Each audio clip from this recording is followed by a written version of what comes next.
Then a voice. Not the tower, someone else. Deep, calm, carrying the kind of authority that doesn't ask for permission. Elena, listen to me. My name is Dan. I'm a pilot. I can get you down safely, but you need to do exactly what I say. She doesn't question how he knows her name, doesn't ask where this voice came from. When you're falling from the sky, you grab whatever hand reaches out. I can't hold it, she gasps. The stick won't move. I'm going to die. Not today. 2 words, absolute conviction. Disengage your autopilot, right now. Her fingers find the switch. Click. Reduce collective to 60%. The helicopter drops faster. She screams. Trust me, the voice says. You're auto-rotating now. The rotors are windmilling. They're keeping you stable. Do you see the park, east side, soccer fields?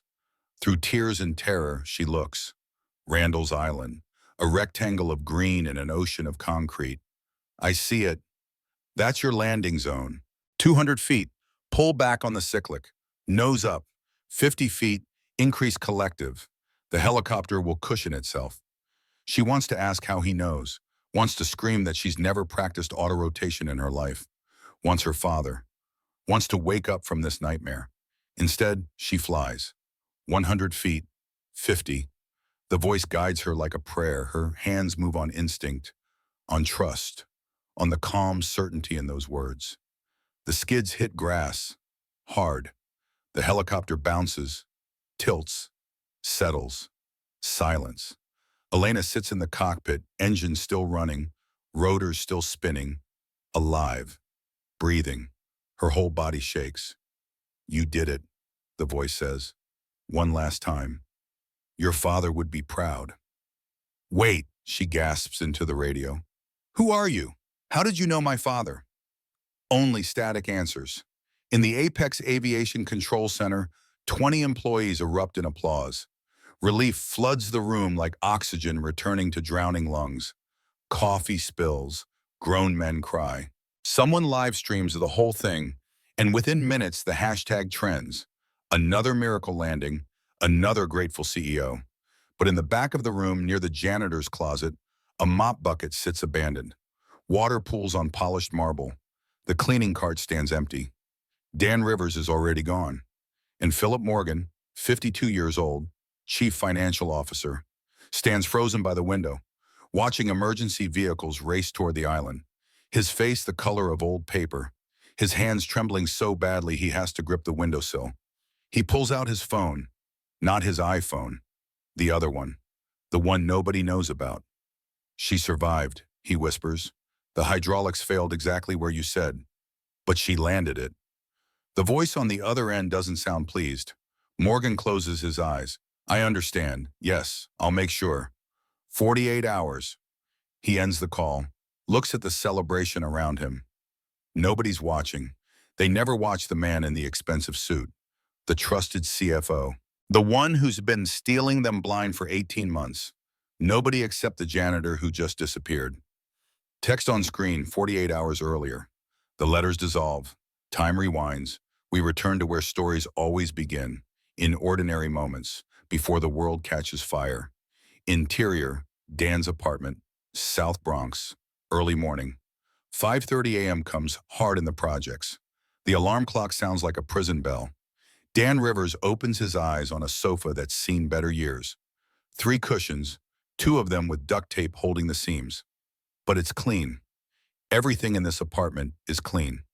On the coffee table, 2 orange prescription bottles catch the morning light filtering through thin curtains. Prazosin, for the nightmares that wake him screaming.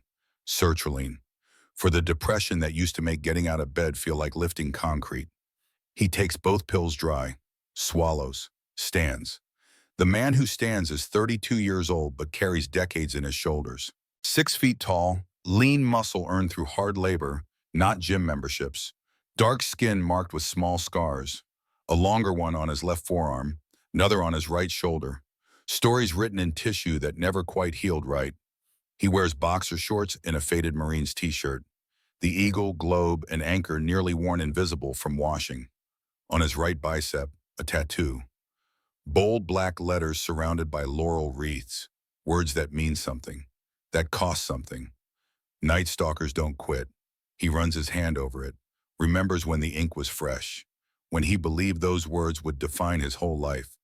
For Kandahar, before the mistake, before everything changed. The bedroom door stands slightly open. He pushes it wider, careful not to let hinges creak. Maya Rivers sleeps like children do when they still believe the world is mostly safe. 7 years old. Beautiful. Dark curls spread across a pillow decorated with princesses. One small hand clutches a stuffed elephant that's missing an ear. Her favorite. The one she's had since she was 2. On the nightstand, a framed photograph. 3 people in the picture. Dan, younger, smiling wider. A woman beside him. Sarah Rivers, dark eyes full of light, laughing at something. The baby in their arms is Maya, maybe 6 months old. Before the diagnosis, before the hospital, before Sarah told him with her last breaths to promise he'd keep flying. He hasn't kept that promise, but he's kept their daughter alive, kept her happy. That has to count for something. Morning, baby girl, he whispers. Maya doesn't wake. She never does this early. Good. Let her sleep. Let her have these last moments of peace before school, before homework, before a world that will judge her for everything she is and isn't. In the kitchen, Dan moves with practiced efficiency. Eggs scrambled with cheese. Toast from bread that was on sale. Orange juice diluted just slightly to make the carton last. He works in silence except for the sizzle of butter in a pan that's older than his daughter. The kitchen window looks out over Webster Avenue. From here, on the 6th floor, you can see Manhattan if you lean far enough. The glass towers catching dawn light. The city where billions of dollars change hands before most people finish breakfast. The city where his wife died in a hospital that charged them $6,000 per night. The city where he cleans toilets for $15 an hour. Daddy! Maya appears in the kitchen doorway, princess nightgown twisted sideways, hair a magnificent disaster. She's rubbing sleep from her eyes with small fists. Someone forgot to brush their hair, Dan says, fighting a smile. You forgot to wake me up for it. Come here then. This is their morning ritual. Has been since Sarah died, and Dan had to learn everything from YouTube videos and patient neighbors. Maya runs over, spins around, plants herself on the floor between his knees.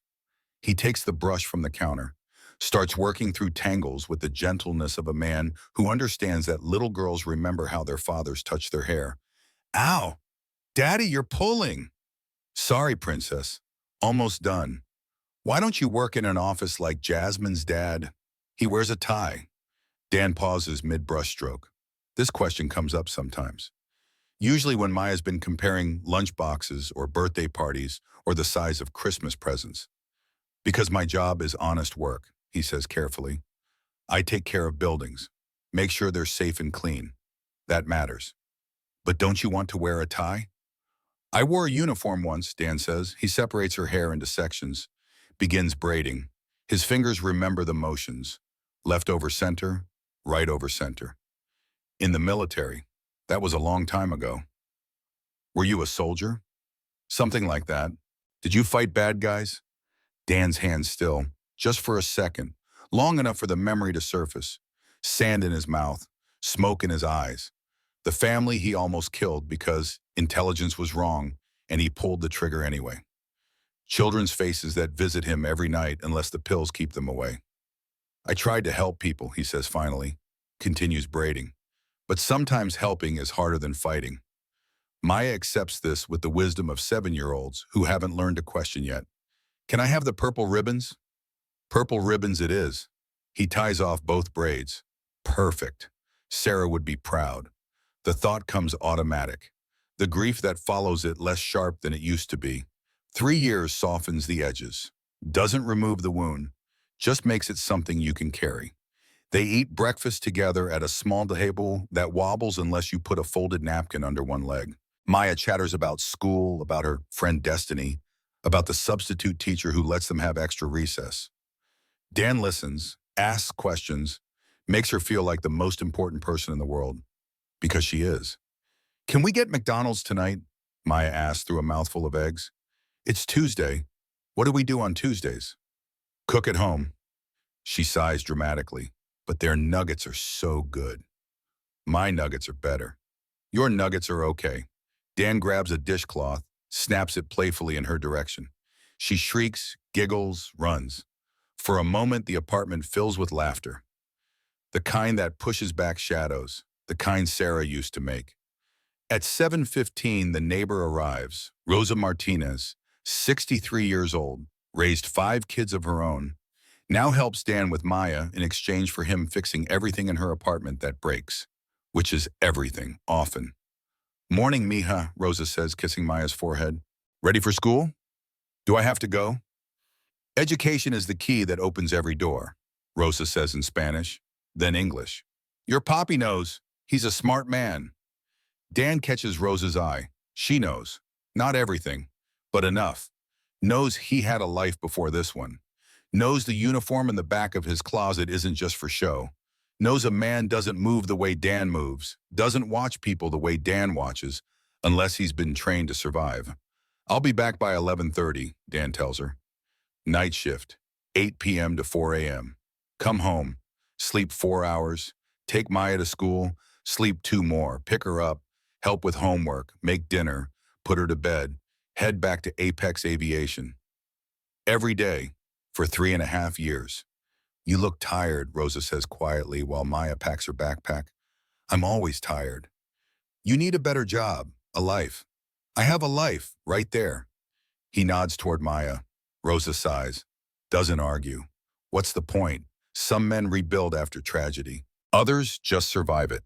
Dan Rivers survives. At 8 p.m., Dan stands outside Apex Aviation headquarters. 40 stories of steel and glass stabbing into the Manhattan sky. The building cost $400 million to construct. The lobby floor is imported Italian marble. The elevator buttons are trimmed in actual gold. Dan enters through the service entrance in back, past the dumpsters, past the loading dock, past the sign that says, "Service personnel only." He clocks in on a machine older than most of the executives who work here. Grabs his cart from the supply closet, mop, bucket, cleaning solutions that burn his hands even through gloves. Trash bags, the tools of invisibility. Because that's what Dan Rivers is in this building, invisible. He starts on the 40th floor, always starts there.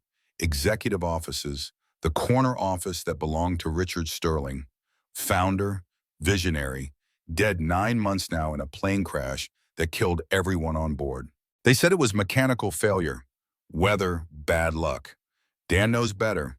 He cleans Richard's office last. The room hasn't changed, still full of photographs. Richard with presidents, with senators, with his daughter Elena at every age.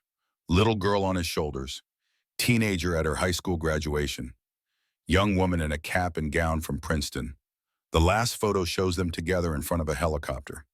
Both in flight suits, both grinning, father teaching daughter, passing down legacy. Dan stares at that photograph longer than he should. 3.5 years ago, a man came to the VA hospital where Dan was wasting away between therapy sessions and nightmares. Richard Sterling, billionaire. He sat down next to a broken pilot and made an offer. I need someone who sees things other people miss, Richard had said. Someone who understands danger. I'll pay you to clean my building, but what I really need is your eyes. My eyes for what? I think someone's trying to kill me, and when they do, they'll come for my daughter next. Dan had laughed, bitter. I'm a janitor with PTSD. Call the FBI. The FBI investigates after people die, Richard said. I want someone who prevents it, someone invisible, someone they'd never suspect. Why me? Richard had handed him a file. Dan's service record, the commendations, the Distinguished Flying Cross, the missions that were still classified, the mistake in Kandahar, all of it. Because you know what it's like to fail someone you were supposed to protect, Richard said, and you die before you let it happen again. He was right. Dan took the job. $15 an hour official, another $85,000 a year through an offshore account he didn't know Richard set up. The old man made sure Sarah's medical bills got paid, made sure Maya had what she needed, made sure Dan had a reason to stay alive. Then Richard's plane went down 6 months later. Dan has been watching ever since, waiting, knowing the threat is still here, closer than anyone suspects. The elevator dings. Dan turns. It's nearly 11 p.m. Nobody should be on this floor. Elena Sterling steps out, still in business attire. Blazer, skirt, heels that click against marble like gunshots. She's on her phone, doesn't look up. Why would she? Janitors are furniture. She walks past him toward her office. Her father's old office. The one she inherited along with everything else. $2 billion. 4,000 employees. Responsibility that's crushing her slowly. Dan can see it. The exhaustion in her posture. The tension in her shoulders. She's 35 but moves like someone twice that age. He goes back to mopping. Invisible. Excuse me. Dan looks up. Elena stands in her doorway, looking at him for maybe the first time ever. Yes, ma'am? How long have you worked here? 3.5 years. She studies him. Really studies him. Like she's trying to solve a puzzle. Did you know my father? The question catches him off guard. Careful. Don't reveal too much. I saw him around, Dan says. He seemed like a good man. He was. Her voice cracks slightly. She clears her throat. Professional mask sliding back into place. I need the office cleaned. There's a board meeting tomorrow morning. Yes, ma'am. She disappears inside. Dan pushes his cart forward, enters the office. She's at the desk reviewing documents. He starts with the trash cans, works methodically, stays quiet. Do you have children? Elena asks suddenly. Dan pauses. A daughter, 7 years old. What's her name? Maya. Pretty name. Elena doesn't look up from her papers. Your wife? Died 3 years ago, cancer. Now Elena looks up. Something shifts in her expression. Recognition of shared pain. I'm sorry, she says, and means it. That must be difficult, raising a child alone. We manage. Silence falls. Dan continues cleaning, wiping down surfaces, emptying waste baskets. Professional, efficient, invisible. Can I ask you something? Elena's voice is quieter now. Do you think my father's death was an accident? Dan's hands still. This is dangerous territory. I don't know, ma'am. But if you had to guess? He looks at her directly. Sees something in her eyes he recognizes. Suspicion. Fear. The sense that the world isn't as stable as everyone pretends. I think, Dan says carefully, that powerful men make powerful enemies. Elena holds his gaze. For a moment, something passes between them. Understanding, alliance. The recognition that they're both players in a game whose rules neither fully understands. Thank you for your honesty. Dan nods, goes back to work. But everything has changed. She asked the right question, which means she's starting to see, which means the people who killed her father will notice. He needs to move faster. At 2 a.m., Dan is alone on the 37th floor. Executive offices, mahogany desks, leather chairs, oil paintings worth more than he'll earn in a lifetime. He's not supposed to have access to Philip Morgan's office. The CFO keeps it locked. But Dan has keys. All the keys. Maintenance access. Another gift from Richard. Inside, he works quickly, checking trash, looking for anything unusual. Financial documents, phone records, anything. He finds it in the recycling bin. A bank statement, personal account. Philip Morgan owes $247,000 to someone called Venture Capital Associates, due immediately. Dan photographs it with his phone. Keeps searching. In the desk drawer underneath files, a burner phone. Cheap, prepaid, the kind people use when they don't want to be traced. Dan turns it on. No password, stupid or arrogant. Text messages, all from one number. No name. Unknown. Timeline confirmed. 48 hours. Morgan, what about my son? Unknown. Tommy stays safe if you complete the job. Fail and he dies screaming. Morgan, I understand. Unknown. Helicopter is fueled and ready. She flies Friday morning. Hydraulics will fail at altitude. Make it look natural. Dan reads it twice, 3 times. Photographing everything, Friday morning. 2 days from now. Elena's scheduled test flight before the North Star meeting. They're going to kill her the same way they killed Richard. He puts the phone back exactly as he found it. closes the drawer, leaves no trace of his presence. Out in the hallway, he pulls out his own phone, texts Becca Walsh, the HR director, the one person Richard told him to trust if things went wrong. Need to meet. Tomorrow. Urgent. Her response comes 30 seconds later. Diner on Webster, 2 p.m. Dan erases both messages, finishes his shift, clocks out at 4 a.m., rides the subway back to the Bronx as dawn breaks over the city. Rosa is asleep on his couch when he gets home. Maya is in bed, safe, dreaming. Dan stands in the doorway watching his daughter sleep. In 48 hours, someone will murder Elena Sterling. If he fails to stop it, Philip Morgan walks free. The conspiracy continues. More people die. But if he reveals himself, if he steps out of the shadows and exposes what he knows, everything changes. His job, his safety, Maya's safety. He made a promise to Richard. And before that, to Sarah. Keep flying, even when it's hard, even when it's terrifying.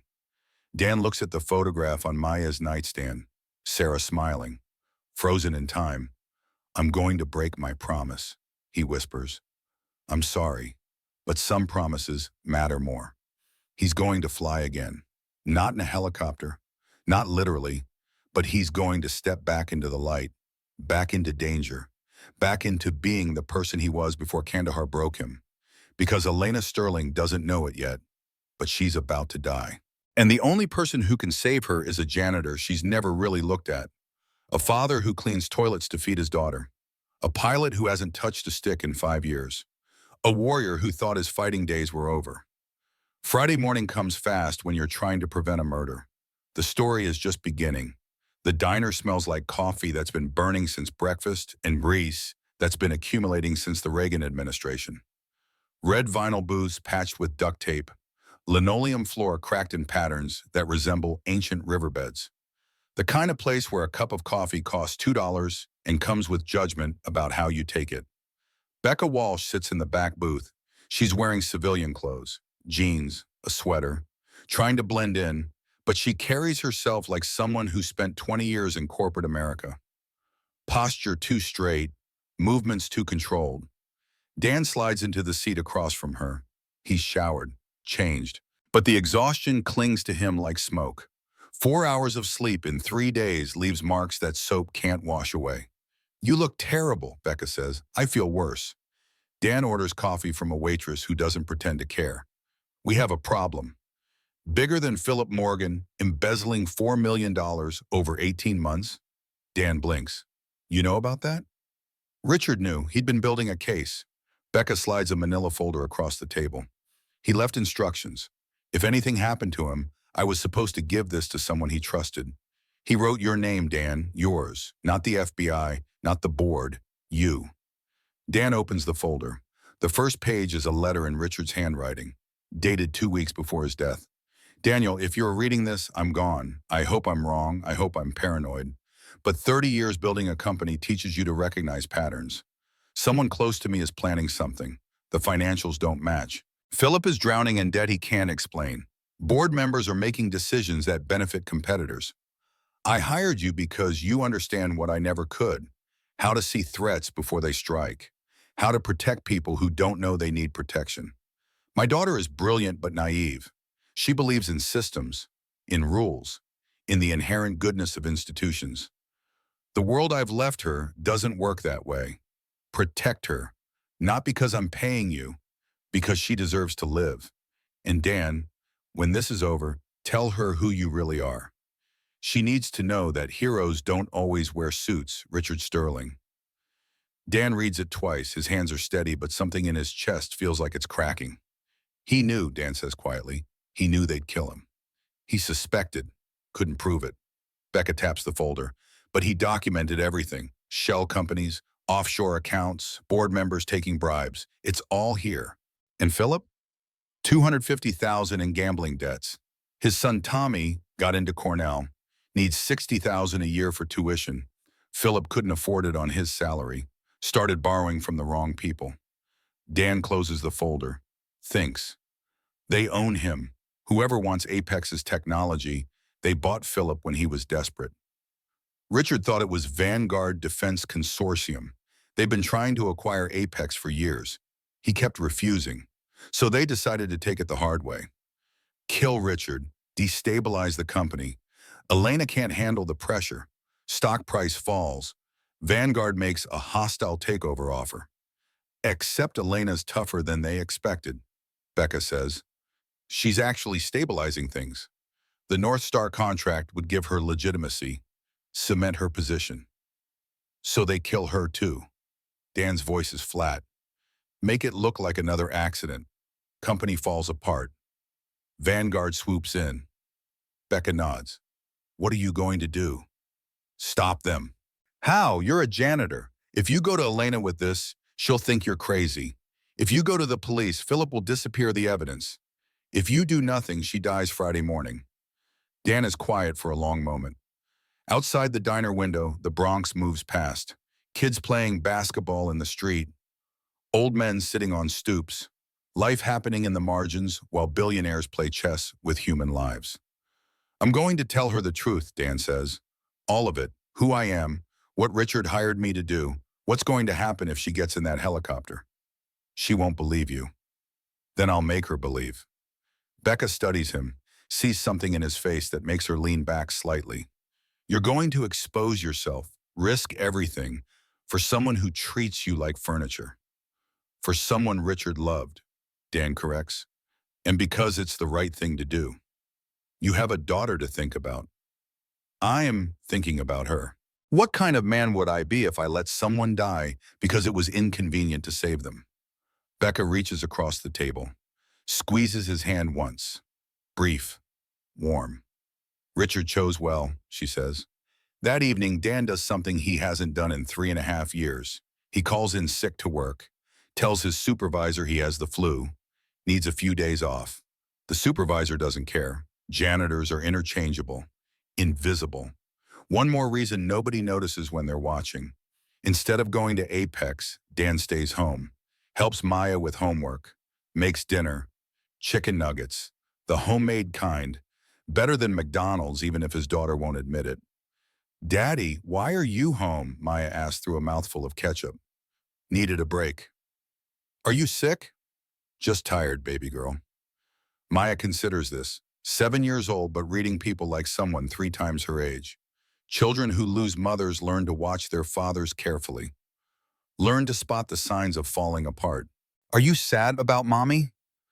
The question hits harder than expected. Dan sets down his fork, looks at his daughter, really looks. Sometimes, he says honestly, but I'm happy about you. Every single day. Would mommy be proud of us? Mommy is proud of us. Wherever she is, she's watching. And she sees how brave you are, how smart, how kind. Do you think she can see you too? I hope so.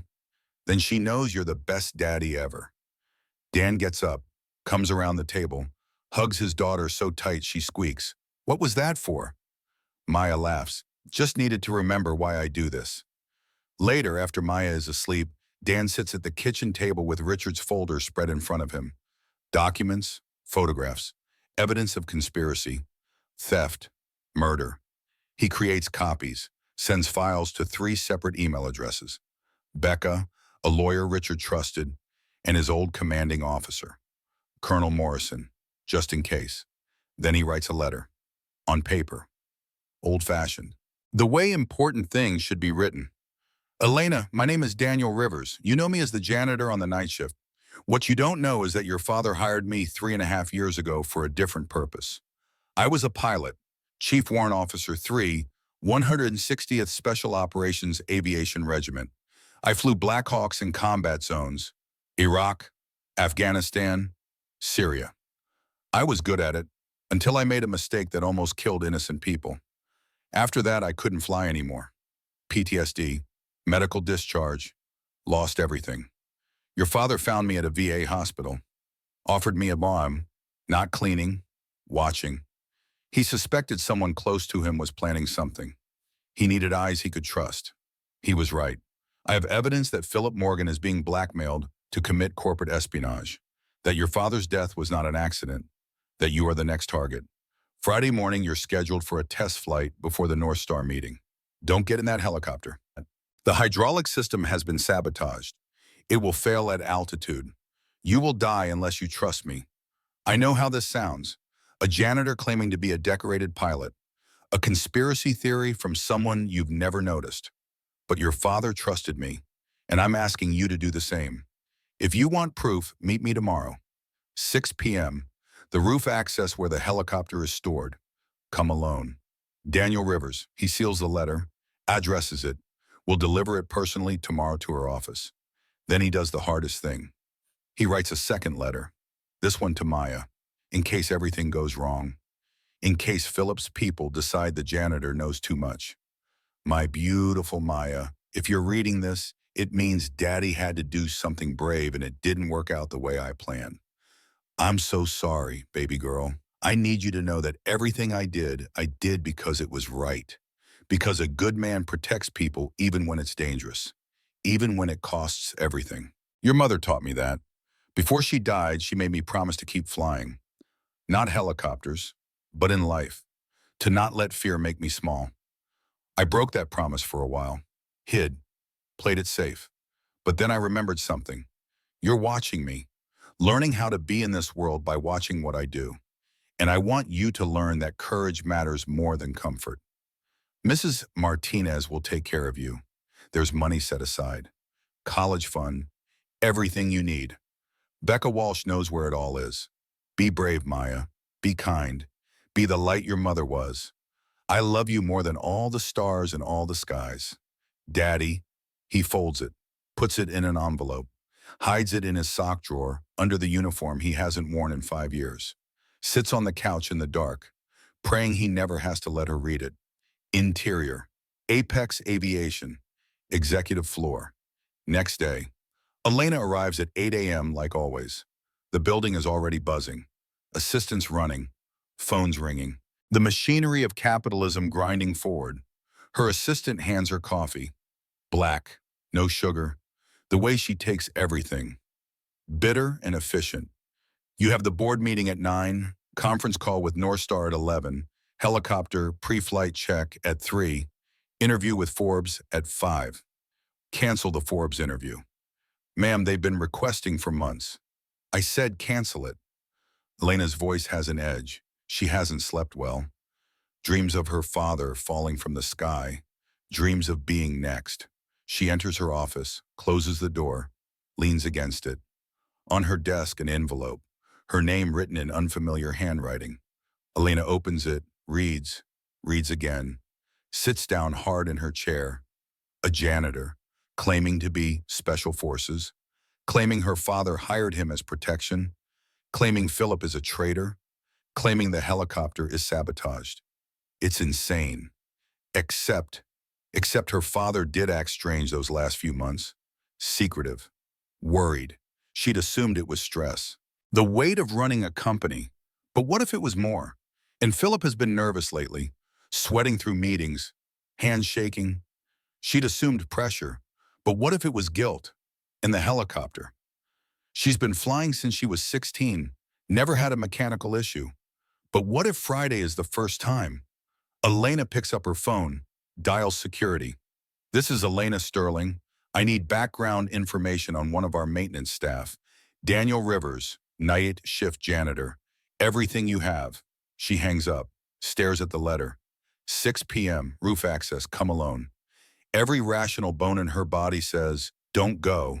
It's a trap, a scam, a disturbed employee with delusions. But there's another voice, quieter, the one that sounds like her father. Trust your instincts, Elena. They're usually right. At 6 p.m., Elena stands in front of the roof access door. She's changed out of her suit, jeans, a sweater, trying to look less like a CEO, more like someone who might believe a janitor's story. She pushes through the door. The roof is empty except for the helicopter, and a man standing beside it. Dan Rivers looks different out of his uniform, jeans, black jacket. But it's the way he carries himself that strikes her. Military posture, alert eyes. This is not a man who cleans toilets because he can't do anything else. This is a man who chose invisibility. You came, Dan says. I'm here. Doesn't mean I believe you. Fair enough. Dan walks to the helicopter. Come look at this. Elena approaches, cautious, ready to run if this goes wrong. Dan opens the maintenance panel, points to the hydraulic lines. See this coupling? It's been loosened, not enough to fail on the ground, but at altitude under pressure, it'll separate. You'll lose hydraulic fluid, controls will freeze, you'll have maybe 3 minutes before you're in free fall. Elena looks. She knows helicopters. Her father taught her. The coupling does look wrong, too loose, but it could be normal wear, or it could be sabotage. This proves nothing, she says. I have more. Dan pulls out his phone, shows her photographs, bank statements, text messages. Philip owes $250,000. His son needs tuition. Someone offered him a way out. Sabotage your helicopter. Let you die. Vanguard takes over Apex. Elena scrolls through the images. Her face goes pale. Where did you get these? Your father taught me how to look in places people think are hidden. This is corporate espionage, industrial theft. You could go to prison. I could, but I won't, because you need this information to stay alive. Elena hands back the phone, steps away, processing. Why should I trust you? I don't know you. For all I know, you planted this evidence. Maybe you're working for Vanguard. If I was, you'd already be dead. I've had 3.5 years of access to this building. To you. I've been in your office alone at night dozens of times. If I wanted to hurt you, I've had every opportunity. Elena knows he's right, hates that he's right. So what are you, really?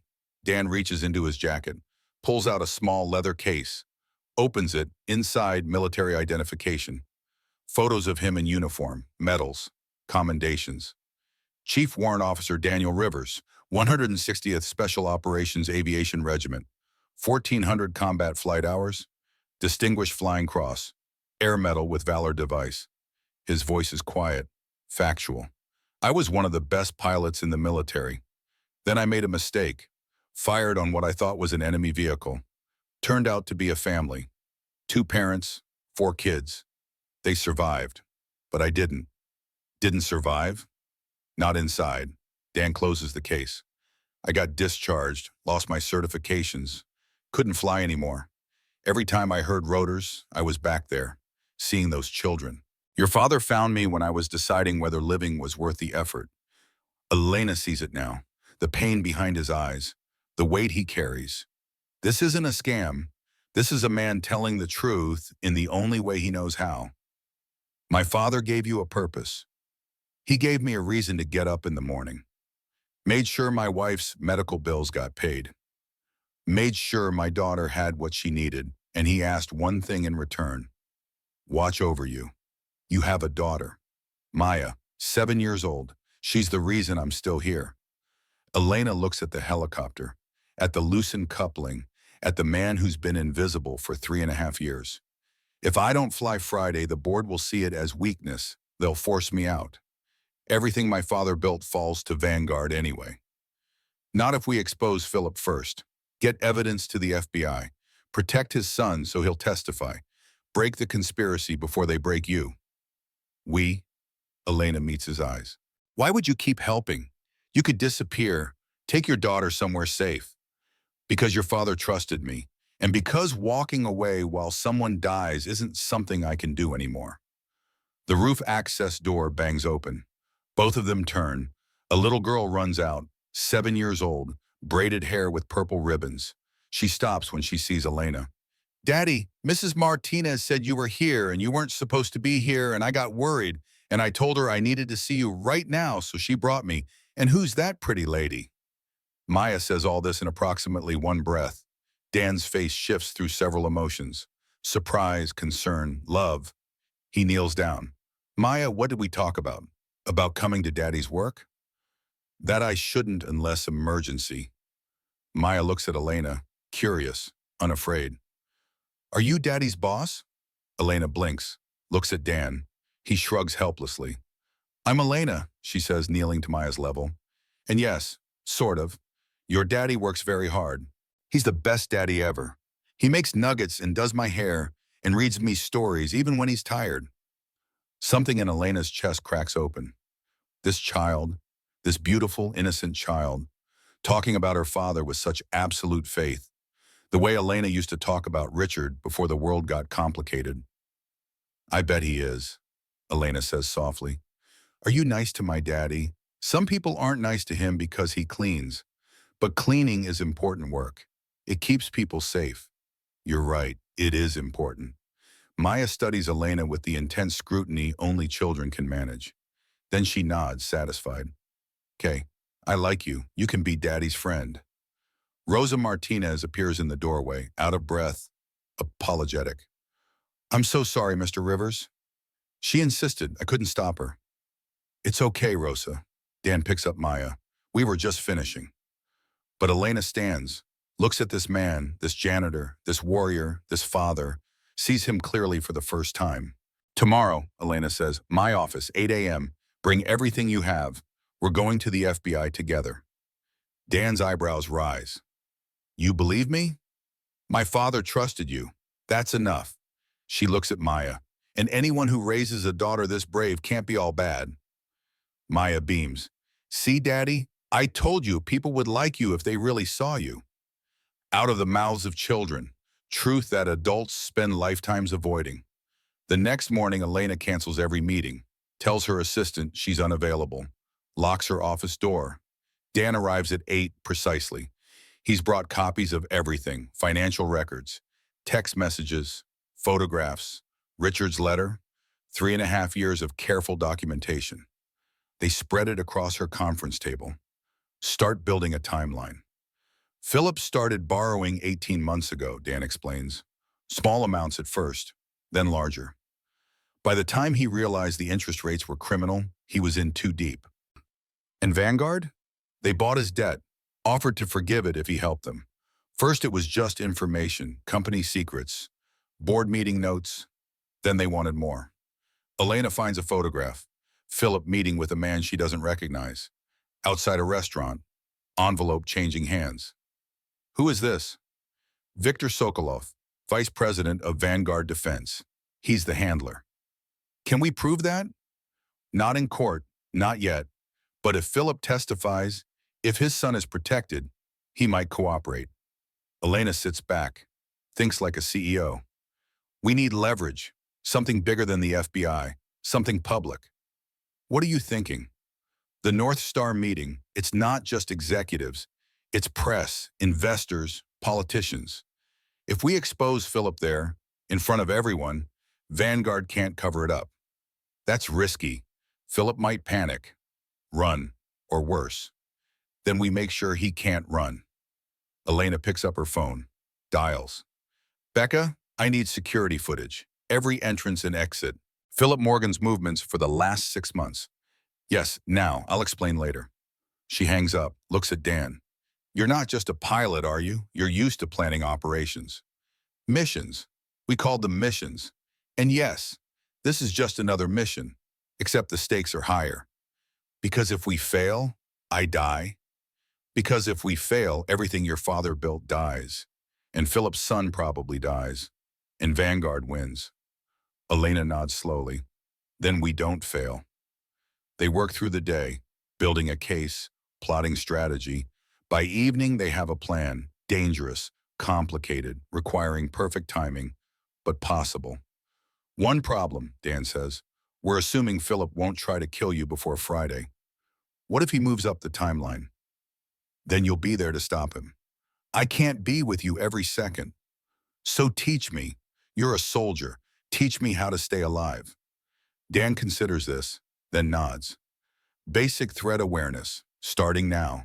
When you walk into a room, where do you look first? The people? Wrong, exits. Always know where the exits are, where cover is, who's between you and safety. For the next hour, Dan teaches Elena how to think like someone being hunted, how to vary routes, check cars for tampering, notice when someone's following. All the survival skills he learned in training and refined in combat. Lena absorbs it like she absorbs everything, quickly, efficiently, filing information away for when she needs it. You're a good student, Dan says. I have a good teacher. There's a moment, brief, where their eyes hold, where something unspoken passes between them. recognition, attraction, the beginning of trust that could become more. Elena looks away first, professional boundaries reasserting themselves. I should go home. Tomorrow's going to be difficult. Elena, Dan's voice stops her at the door. Thank you for believing me. I know it wasn't easy. My father taught me to judge people by their character, not their credentials. I forgot that lesson. You reminded me. She leaves. Dan sits alone in the office, looks at Richard's photograph. I'm trying, sir, he says to the empty room. I hope I'm doing this right. Thursday passes in tense preparation. Elena and Dan communicate through encrypted messages. Becca provides security footage showing Philip entering the helicopter hangar multiple times. Alone. Late at night. Each visit lasting 15 to 20 minutes. Evidence building. Case strengthening. But Philip knows something is wrong. He can feel it. The way animals sense earthquakes before they hit. That evening, Philip sits in his car outside Tommy's school, watching his son at baseball practice. 17 years old, strong, healthy, everything Philip isn't. The burner phone rings. You're getting sloppy, the voice says. No greeting, no warmth. The janitor's been asking questions. The HR woman is accessing files. Elena canceled the Forbes interview. They're on to you. I can fix this. No, you can't. Which is why we're moving to contingency. What does that mean? It means tomorrow morning, very early, you're going to the office. You're planning to complete the sabotage, and you're going to make sure Elena gets in that helicopter no matter what.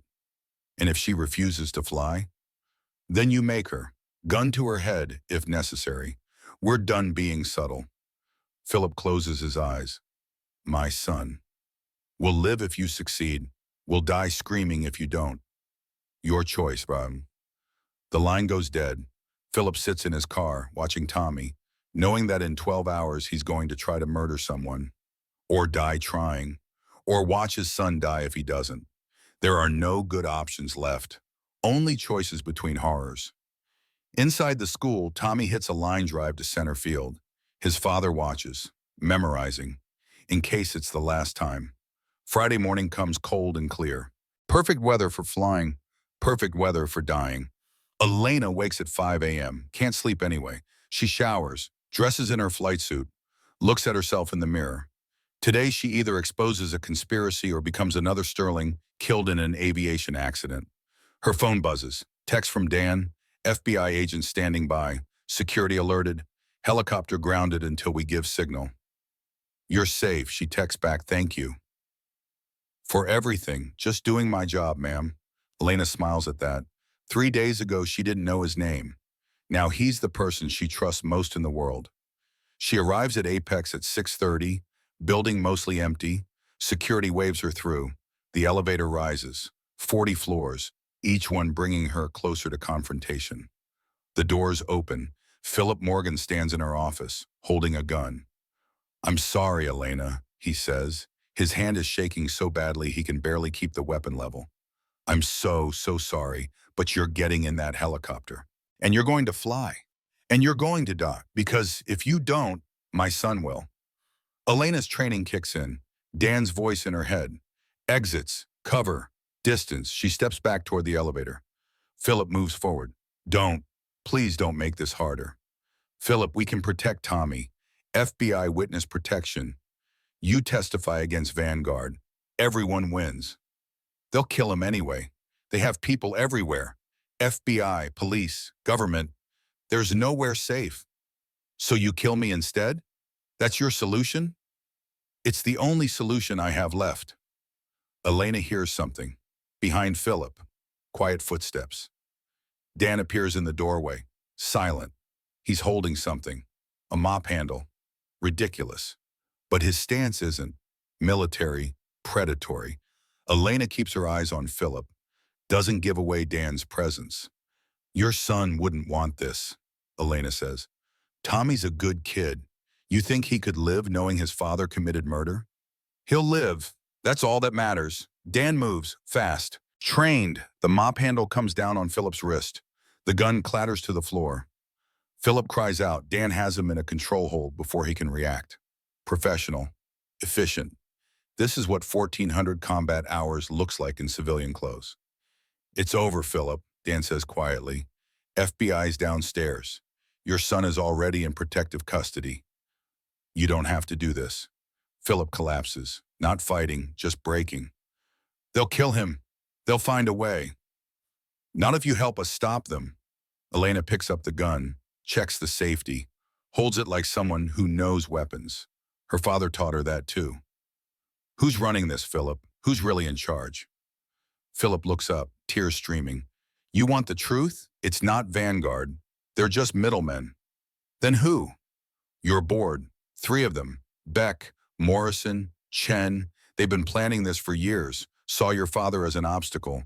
When he wouldn't sell, they decided to take it by force. Elena's world tilts. Harrison Beck, the chairman, the man who's been pushing her, testing her, undermining her since Richard died. They killed my father. I helped them. I'm so sorry. They had Tommy's school schedule, photos of him in class. I had no choice. There's always a choice, Dan says. But his voice isn't hard. He understands. Fathers protecting children. It's the one thing he'd probably kill for, too. The elevator dings. FBI agents pour out, led by Becca and a woman Elena doesn't know. Agent Sarah Mendez, the woman says, showing credentials. We've been investigating Vanguard for 8 months. Mr. Rivers provided the evidence we needed to move forward. Dan releases Philip. Agents take over. Read him his rights. Cuff him gently. My son, Philip says. Please, tell me he's safe. 2 agents with him now, Mendez confirms. New identity, full protection. He's safe, Mr. Morgan. You did the right thing in the end. They take him away. Elena stands in her office, trying to process. 3 board members, conspiracy, murder, all for money and control. Dan approaches carefully. You okay? My father knew. That's why he was paranoid. Why he hired you. He knew someone on the board wanted him dead. He knew. Couldn't prove it, but he made sure you'd have protection when they came for you. Elena looks at Dan, really looks. This man who's been invisible for 3.5 years, who saved her life multiple times, who asked for nothing in return. I owe you everything. You don't owe me anything. This is what your father paid me to do.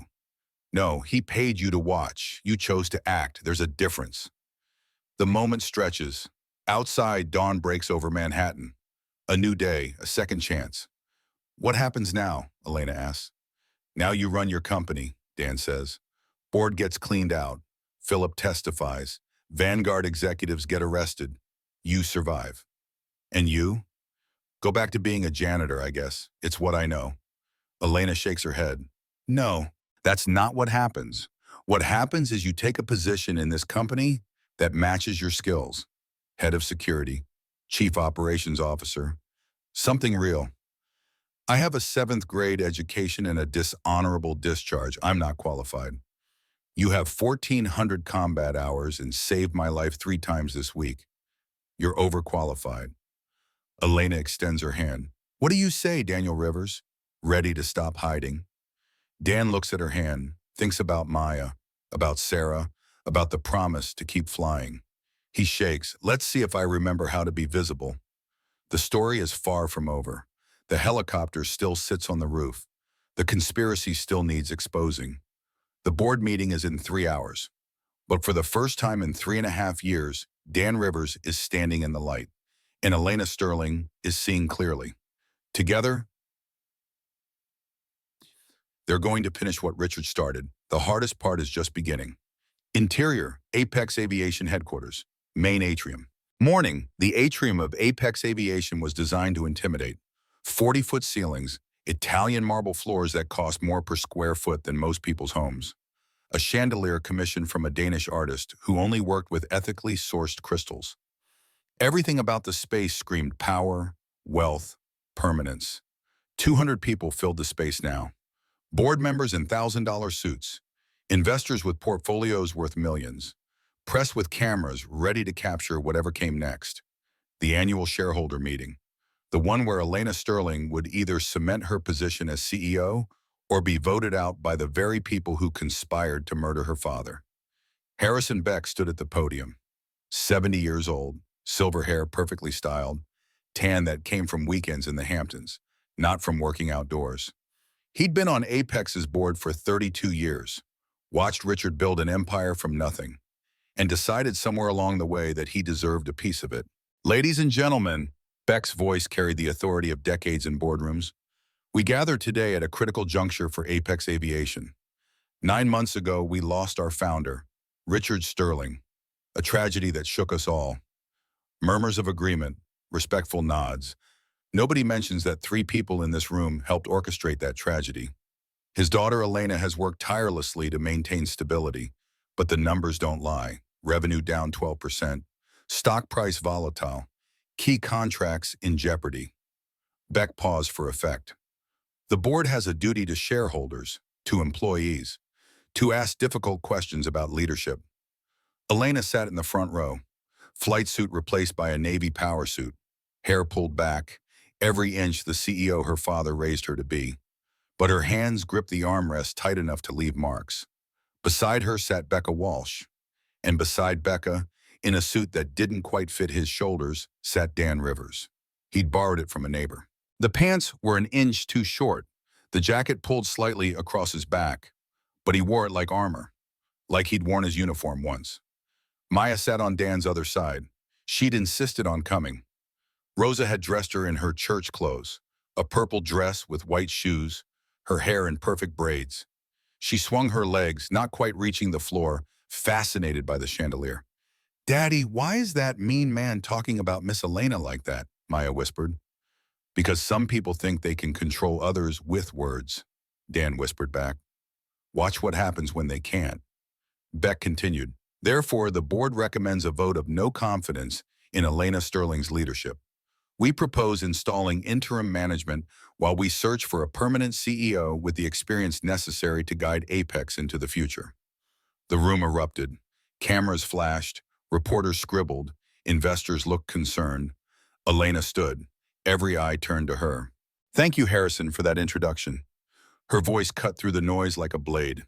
"Before we vote, I'd like to share some information the board might find relevant." Beck's smile tightened. "Elena, this isn't the time for emotional appeals. The numbers speak for themselves." "I agree. Numbers do speak." Elena nodded to the tech team. A screen descended behind the podium. "Let's look at some numbers together." The first slide appeared. Bank statements, offshore accounts, money trails highlighted in red. Over the past 2 years, $4 million has been systematically stolen from Apex, funneled through shell companies, distributed to various parties. Elena's voice remained steady, professional. "The CFO, Philip Morgan, has been arrested by the FBI this morning in connection with this theft." Gasps, shock. Beck's face went pale. But Philip didn't act alone. Another slide. Photographs. Beck meeting with Viktor Sokolov outside a restaurant. Envelope changing hands. 3 board members conspired with Vanguard Defense Consortium to destabilize this company, to drive down stock prices, to force a hostile takeover. Now the room exploded, shouting, denials, cameras everywhere. "This is absurd," Beck stammered. "Doctored evidence, a desperate attempt to deflect from your failures." "Then explain these." Another slide. Emails, texts, communications between Beck, board members Morrison and Chen, and Vanguard executives.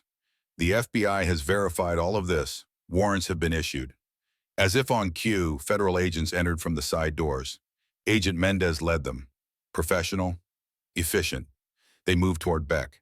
"Harrison Beck, you're under arrest for conspiracy to commit securities fraud, wire fraud, and murder."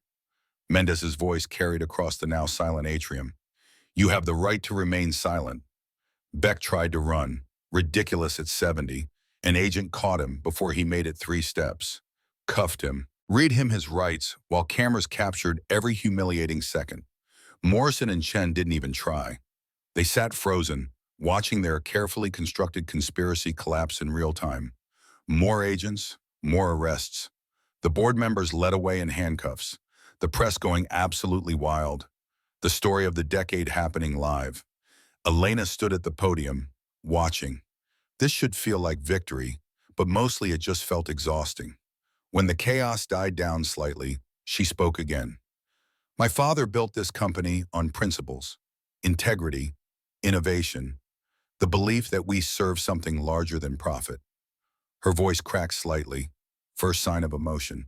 He was murdered because he wouldn't compromise those principles, because he refused to let Apex become a tool for people who valued money over human life. The room had gone quiet, 200 people listening to a woman eulogize her father while standing in his company. I'm not asking you to keep me as CEO because of sympathy or legacy. I'm asking because I will die before I let this company become what they wanted it to be. Elena looked directly at the remaining board members, the ones who weren't conspirators. Vote however your conscience dictates, but know that if I stay, things change. No more board members who see employees as expendable. No more contracts that compromise our ethics. No more business as usual. She stepped down from the podium, returned to her seat. The vote happened quickly after that. Remaining board members, shareholders, a show of hands that was really a referendum on what kind of company Apex would be. When the count finished, Elena had won. Not unanimously, but decisively. She was still CEO. Apex was still hers, but the cost. The cost was written on her father's grave. After the meeting, after the press dispersed, and the investors left, and the FBI finished their preliminary work, Elena found herself alone in her office, 40 floors up, looking out over Manhattan, the city her father loved, the city that killed him. A knock at the door. Come in. Dan entered, still in the borrowed suit, Maya holding his hand. We should go, Dan said. Let you process. Stay, please. Elena turned from the window, looked at them, father and daughter, the family that had nothing to do with corporate warfare but got dragged in anyway. I owe you both an explanation. You don't owe us anything, Dan said. Yes, I do. Elena knelt down to Maya's level.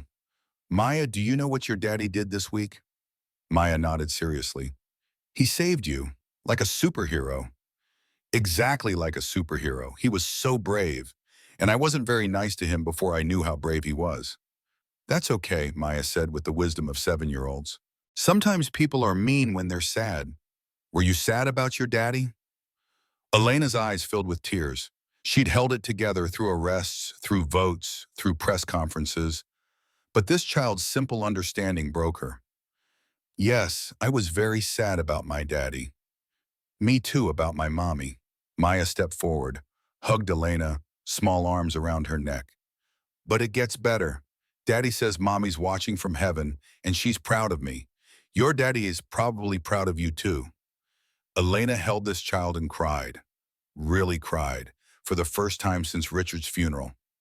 All the grief and rage and loneliness pouring out while a 7-year-old patted her back and said, It's okay, it's okay.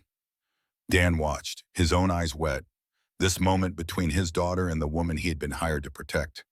Something shifting, something new beginning. When Elena finally pulled back, she wiped her eyes, smiled at Maya. Thank you, I needed that. You're welcome. Can I draw on your fancy paper? Elena laughed, actually laughed. You can draw on whatever you want. While Maya settled at the conference table with expensive Apex letterhead and a handful of pens, Dan and Elena stood by the window. Your daughter is remarkable, Elena said. She's the only good thing I've ever done. I doubt that's true. Elena looked at him, this man who'd been invisible for so long. What happens now, for you? I don't know. Keep cleaning, I guess, until you find a real head of security. I was serious about that offer. You're qualified, more than qualified. I'm a high school dropout with PTSD who hasn't held a professional position in 5 years. You're a decorated combat veteran who just prevented a hostile takeover and saved my life multiple times. I'll take that over an MBA any day. Dan was quiet, thinking, it's not just about me, it's Maya. What kind of life is this for her? Her father working security at a company where people tried to commit murder last week? What kind of life is it for her watching her father hide who he really is?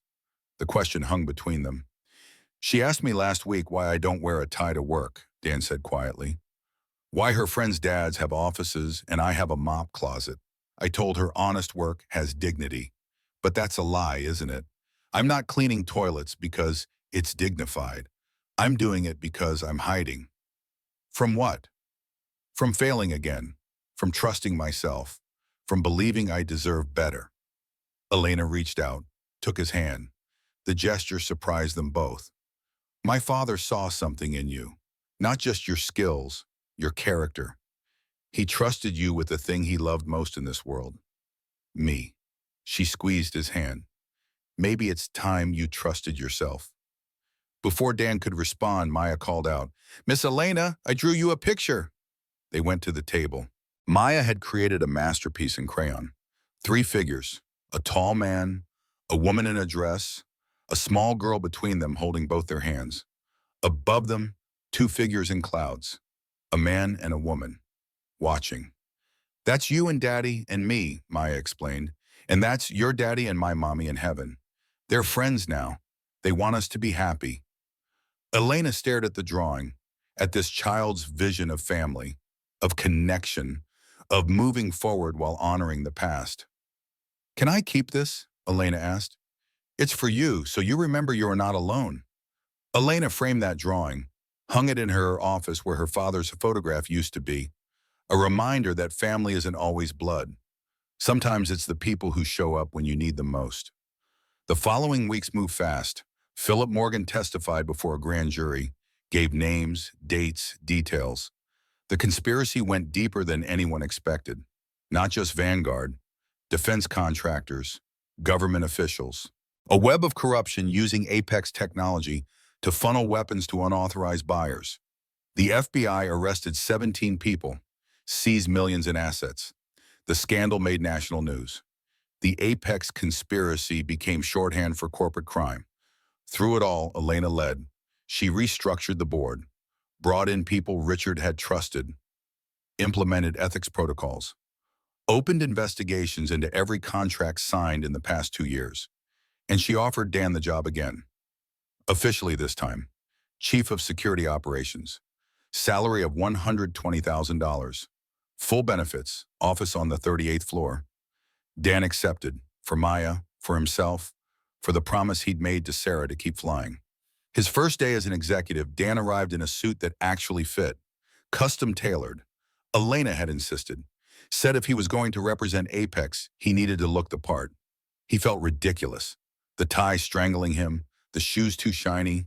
But Maya had been so proud that morning, insisted on taking a picture of Daddy in his boss clothes. The security team assembled in the conference room.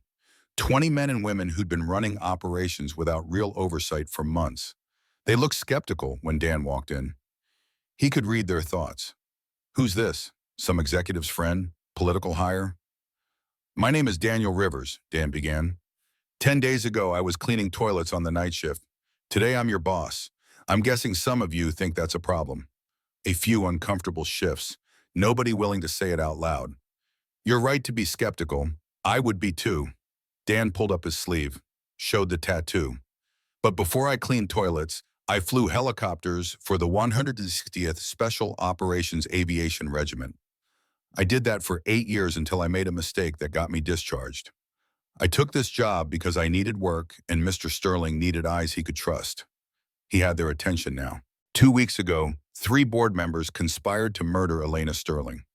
They would have succeeded except I'd been watching them for 3.5 years. I found the evidence, built the push, stopped the assassination. Dan paused. I'm not here because I'm connected. I'm here because I'm good at finding threats before they kill people. That's what we're going to do together. Respect, not universal, but enough. Over the following months, Dan built something, not just a security team, a culture. He hired veterans, people like him who'd served and struggled to find their place after, gave them training, purpose, the kind of mission that meant something. He also did something else, something harder. He started therapy again, real therapy, not court-mandated sessions to keep his disability benefits, actual work on the trauma, the nightmares, the guilt. His therapist was Dr. Sarah Kim, 50-something, former Army psychiatrist. She didn't let him hide. You've been punishing yourself for 5 years, she said during one session, for a mistake you made following orders with bad intelligence. When does the sentence end? When I stopped seeing their faces, you'll always see them. Trauma doesn't erase, but it can integrate, become part of your story instead of the only story. How? By forgiving yourself, by accepting that good people sometimes do harmful things in impossible situations, by choosing to live fully instead of half alive. It was the hardest work Dan had ever done. Harder than combat, harder than raising Maya alone, harder than anything.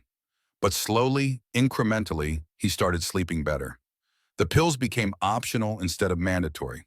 The nightmares came less frequently. He started living instead of just surviving.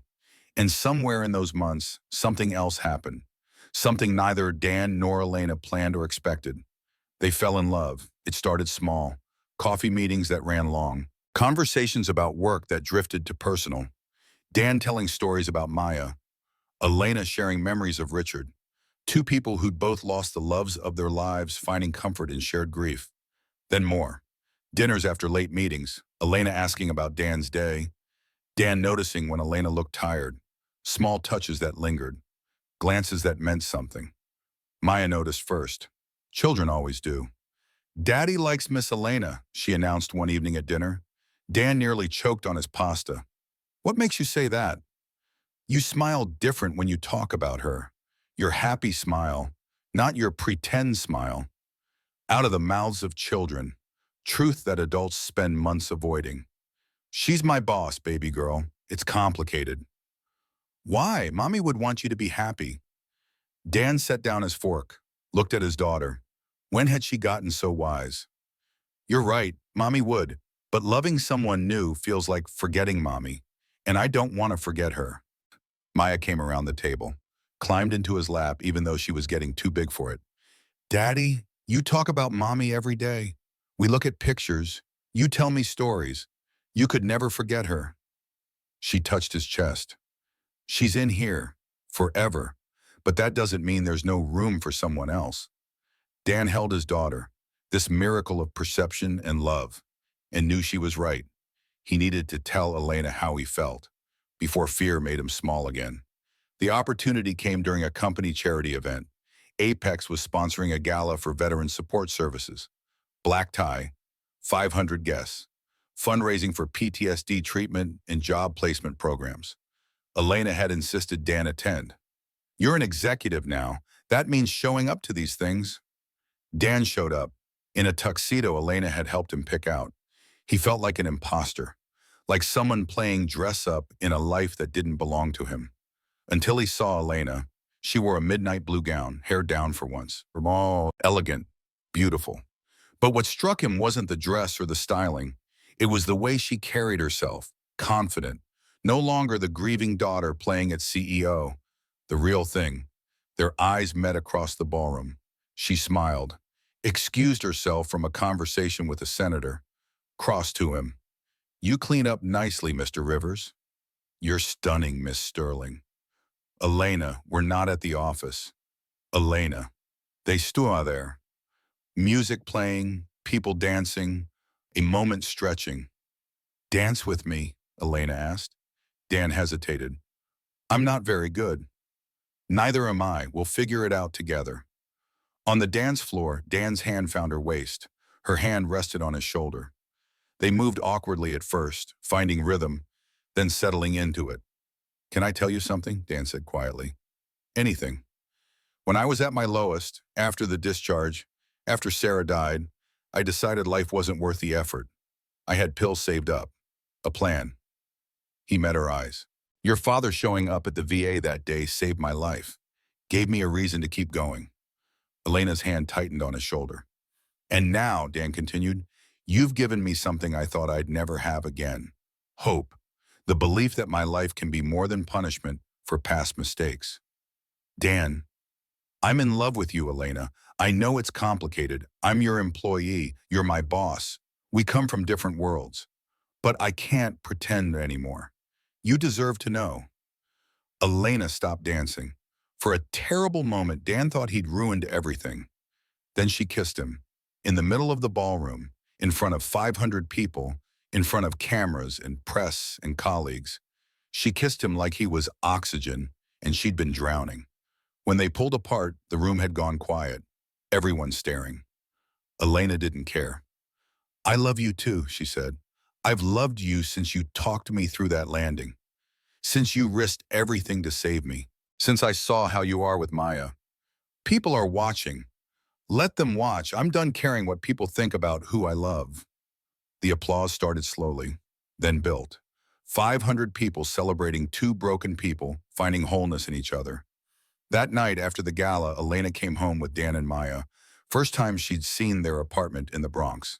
The humble two-bedroom with duct-taped furniture and hand-me-down dishes. Maya gave her the full tour, showed her the bedroom, the drawings on the wall, the photograph of Sarah by the bed. "That's my mommy," Maya said. "She was beautiful." "She was," Elena agreed. "Your daddy must have loved her very much." "He did, but Daddy says love doesn't run out. There's always more if you're brave enough to find it." Elena looked at Dan. He shrugged. "She's smarter than both of us." They put Maya to bed together. Dan read the story. Elena sat at the foot of the bed. When Maya drifted off, they stood in the doorway watching her sleep. "I never thought I'd have this," Elena whispered. "A family. After my father died, I thought I was alone. You're not alone, not anymore." 6 months later, Dan moved into Elena's penthouse. Brought Maya. Rosa came too, insisting someone needed to keep them all organized. The apartment filled with life, with laughter, with the chaos of a child who didn't understand that some things were too expensive to touch. Elena loved every minute of it. She taught Maya to paint. Proper art lessons from a woman who'd minored in studio art at Princeton. Watch this beautiful child create masterpieces on canvases that cost more than Dan used to make in a month. Dan taught Elena to cook. Real cooking. Not ordering from restaurants or heating up prepared meals. He showed her how to make chicken from scratch, how to season properly, how food could be an act of love. They became a family, not replacing what they'd lost, but building something new from the pieces that remained. A year after the conspiracy collapsed, Elena and Dan stood on the roof of Apex Aviation, the same roof where she'd nearly died, where he'd first revealed himself. The helicopter sat there, fully repaired, certified safe by 3 independent inspectors. "I haven't flown since the accident," Elena said. "I know. My father taught me that when you fall off a horse, you get back on immediately, before fear becomes permanent." Wise man. "Will you fly with me?" Dan looked at the helicopter, felt the old panic rising, the memories, Kandahar, the mistake, the screaming. But he also felt Elena's hand in his, felt the year of therapy, the work of healing, the choice to live instead of just survive. "Yes," he said, "together." They did the pre-flight check together, Dan's hands remembering movements from another lifetime, Elena watching him, seeing him not as a janitor or even as security chief, but as the pilot he'd always been underneath. They climbed in. Dan took the controls, Elena in the co-pilot seat. "You're shaking," she said gently. "Terrified," he admitted. "We don't have to do this." "Yes, we do." Dan started the engine. The rotors began spinning, the sound that used to trigger panic attacks. Now just sound, mechanical, neutral. They lifted off. Manhattan spread below them. 40 stories of Apex Aviation getting smaller. The city stretching in every direction. Beautiful, terrifying, full of possibility. "How do you feel?" Elena asked. Dan checked his hands on the controls, steady, his breathing, even, his mind, clear. "I feel like I'm flying," he said. They flew for an hour, over the city, over the Bronx where Dan had lived in that tiny apartment, over the hospital where Sarah had died, over Maya's school, flying not to escape, but to remember, to honor, to integrate all the pieces of who they'd been into who they were becoming. When they landed, Dan's face was wet with tears, but he was smiling. "Thank you," he told Elena. "For what?"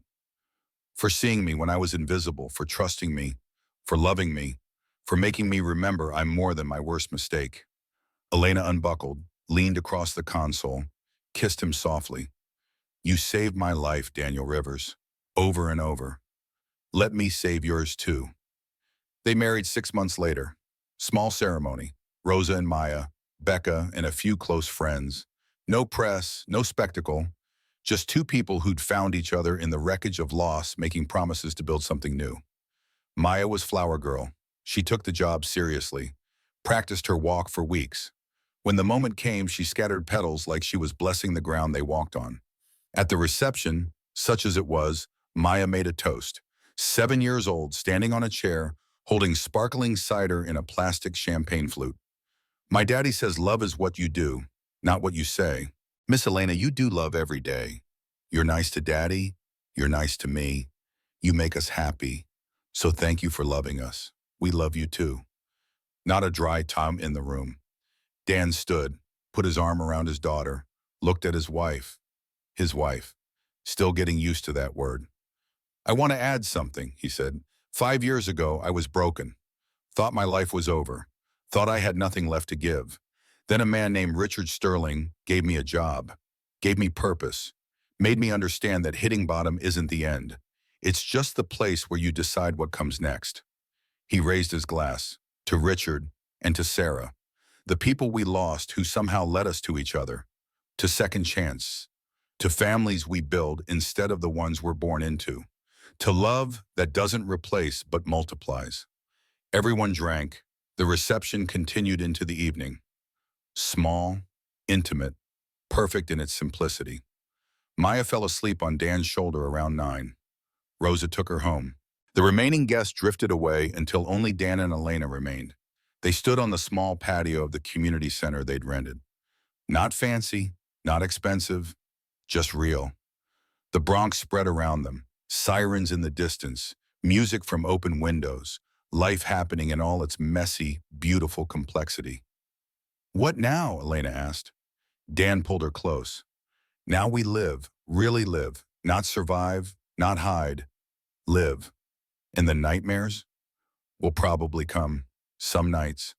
But I'll have you to wake up to. That changes everything. They stood there, husband and wife, two broken people who'd found wholeness in each other, who'd learned that love doesn't erase pain, it just makes the pain bearable. The next chapter of their lives was just beginning. 18 months after the wedding, Dan stood in a different kind of room. Congressional hearing, Washington, D.C., wood-paneled walls, serious-faced senators, cameras recording every word. He wore his dress uniform. First time in 6 years. The medals felt heavy, not just their physical weight, the weight of what they represented, who he'd been, who he'd become. Mr. Rivers, Senator Catherine Walsh began, your testimony has been instrumental in dismantling what we now know was a decade-long conspiracy to steal military technology. Can you walk us through how you first became aware of the threat? Dan leaned into the microphone. 3.5 years ago, Richard Sterling hired me to clean his building. But that wasn't really He hired me to watch, to see threats other people missed. He suspected someone close to him was compromised. He was right. For 2 hours, Dan testified. Philip Morgan's cooperation had given them names. Dan's documentation gave them proof. Together, they'd exposed a network that stretched from corporate boardrooms to defense contractors to foreign governments. 17 arrests, 47 indictments. Complete dismantling of an operation that had been funneling weapons technology to unauthorized buyers for nearly a decade. When it was over, when the last question had been asked and answered, Dan stepped outside. Elena was waiting.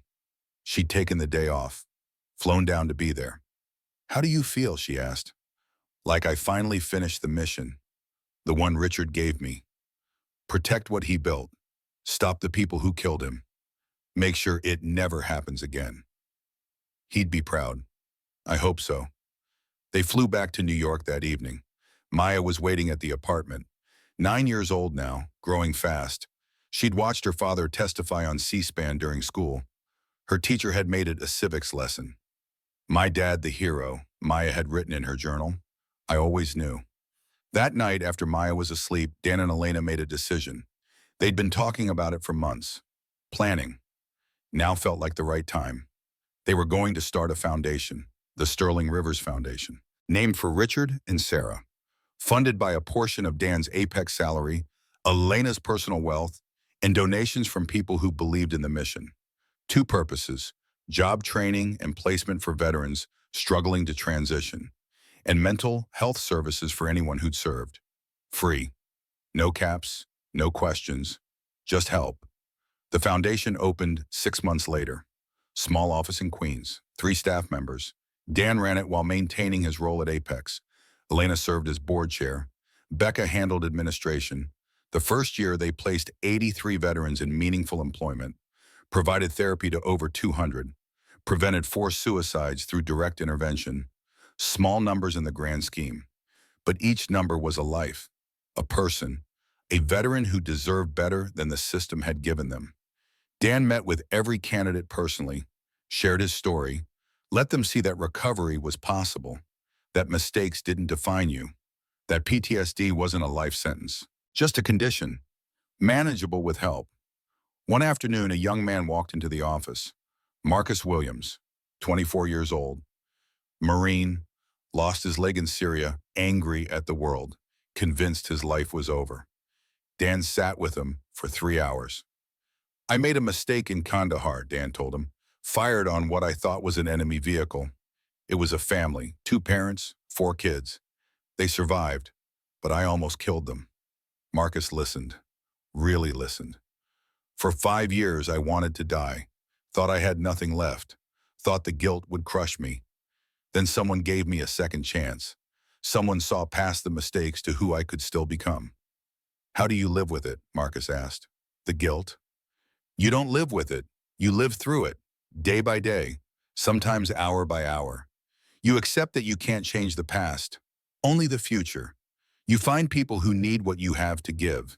You serve them, help them, save them if you can. And slowly the guilt becomes something you carry instead of something that carries you. Marcus stared at his prosthetic leg. What if I can't find anything to give? Dan pulled out his phone, showed him a picture. Maya and Elena at the park, ice cream on their faces, laughing. 5 years ago, I was cleaning toilets and planning to kill myself. Today I have this, a daughter who thinks I'm a hero, a wife who sees my worst and loves me anyway. Work that matters. None of it erases Kandahar, but it makes life worth living despite Kandahar. Can I come back next week? Every week if you want. We're here. Marcus came back, week after week, started therapy, started training. 6 months later, he had a job. Aerospace engineering, designing better prosthetics for other veterans. Last Dan heard, Marcus was engaged, building a life, paying forward what had been given to him. One life among hundreds. Small victories. Lives saved not through grand gestures, but through showing up. Through refusing to give up on people the world had written off. Maya grew. 10, then 11. Smart like both her mothers. Sarah's compassion, Elena's drive. She thrived in a world where her father wore suits and her stepmother ran a billion-dollar company. But Dan and Elena kept her grounded, kept the apartment in the Bronx even though they could easily afford a mansion. Made sure she understood that money was a tool, not a measure of worth, not a substitute for character. Maya became obsessed with helicopters, wanted to be a pilot like her dad. Dan took her up sometimes, let her hold the controls with his hands over hers, taught her the basics, watched her face light up with joy. When I grow up, Maya announced one evening at dinner, I'm going to fly helicopters and save people, just like you. Dan's heart swelled. You can be anything you want. I want to be like you. Then be better than me. Learn from my mistakes. Be braver, kinder, stronger. That's impossible. You're already the best. Children, their faith could break your heart or heal it. Sometimes both. 4 years after the conspiracy collapsed, Dan stood in another important room. Hospital boardroom. Manhattan General. The same hospital where Sarah had died. Where medical bills had crushed them. Where grief had lived for so long it felt permanent. Today was different. Today they were unveiling something new. Elena stood beside him. Maya, now 11, between them. Rosa in the front row. Becca and her husband. Colonel Morrison, who'd flown in from Fort Campbell. A room full of people who'd been part of this journey. The hospital CEO pulled a cord. A curtain fell away. The Sarah Rivers Memorial Wing. Oncology Department. State-of-the-art. Funded by the Sterling Rivers Foundation. $2 million. Every penny raised through the foundation's work. The same hospital where Sarah died. Now saving other people's wives. Mothers, daughters. Dan couldn't speak, could barely breathe. Elena's hand found his, squeezed. Maya read the dedication plaque out loud. She'd insisted, wanted to honor the grandmother she barely remembered. In memory of Sarah Rivers, beloved wife, devoted mother, who taught us that love doesn't end when we say goodbye. It transforms. It multiplies. It saves lives long after we're gone. Maya's voice cracked on the last words. Dan knelt beside her, held her while she cried. For the mother she'd lost. For the father who'd survived. For all of it. Mommy would love this, Maya whispered. She would, baby girl. She really would. The dedication ceremony was short. Hospital staff, patients, families, the people whose lives this wing would save. Dr. Sarah Kim spoke. Dan's therapist, the one who'd helped him find his way back. 5 years ago, Dan Rivers came to me convinced he didn't deserve to live. Broken by trauma, crushed by guilt. Today he's saved hundreds of lives. Not just through this foundation, through his example. Through proving that healing is possible, that second chances are real, that broken people can become whole if they're brave enough to treat. More speeches, more tears, more gratitude than Dan knew how to hold. When it ended, when the crowd dispersed, Dan found himself alone in the new wing. Walking the halls Sarah had never seen, touching walls built in her name, a young woman approached, maybe 30, bald from chemo, thin, but alive. Are you Mr. Rivers? I am. I just wanted to say thank you. I'm starting treatment here next week. Without this wing, without the financial assistance program you set up, I couldn't afford it. You're saving my life. Dan's throat closed. I'm sorry you're going through this. Me too, but I'm not giving up. Your wife didn't. Neither will I. She walked away, left Dan standing there, thinking about Sarah, about the fight she'd fought, about how death isn't always the end of someone's impact. Elena found him, slipped her hand into his. You okay? Yeah, just thinking about how far we've come. From invisible to this, from broken to whole, from cleaning toilets to saving lives. You were always saving lives. I just helped you see it. They stood in Sarah's wing, in the hospital where grief had lived, now transformed into hope, into healing, into legacy. What now? Elena asked. The question she'd asked at their wedding. The one she kept asking because life kept answering. Now we keep going, keep building, keep helping, keep flying. Together? Always together. They walked out of the hospital hand in hand, Maya waiting outside with Rosa, their family, imperfect, patched together from loss, but whole in the ways that mattered. The sun was setting over Manhattan, the city where Richard had built an empire, where Sarah had fought cancer, where Dan had learned to be invisible, where Elena had almost died, the city that had broken them all and given them chances to rebuild. Dan looked at his family, his wife, his daughter, his life. Let's go home, he said, not to the penthouse, not to the office, but to the small apartment in the Bronx they'd kept all these years. The place where it all began, where a broken man learned to be a father, where hope grew in duct-taped furniture and hand-me-down dishes. Because home isn't about money or square footage or imported marble. Home is where people see you clearly and love you anyway. Home is where your daughter's drawings hang on refrigerators. Home is where you can take off the armor and just be human. Dan Rivers had spent years being invisible, hiding from his past, punishing himself for mistakes that weren't entirely his to carry. But invisibility was a choice, and so was stepping into the light. He chose the light, every day, in small ways and large, through therapy and honesty and love and work that mattered. He chose to keep flying, not in helicopters always, but in life, taking risks, trusting himself, being visible even when it scared him. And in the end, that choice made all the difference.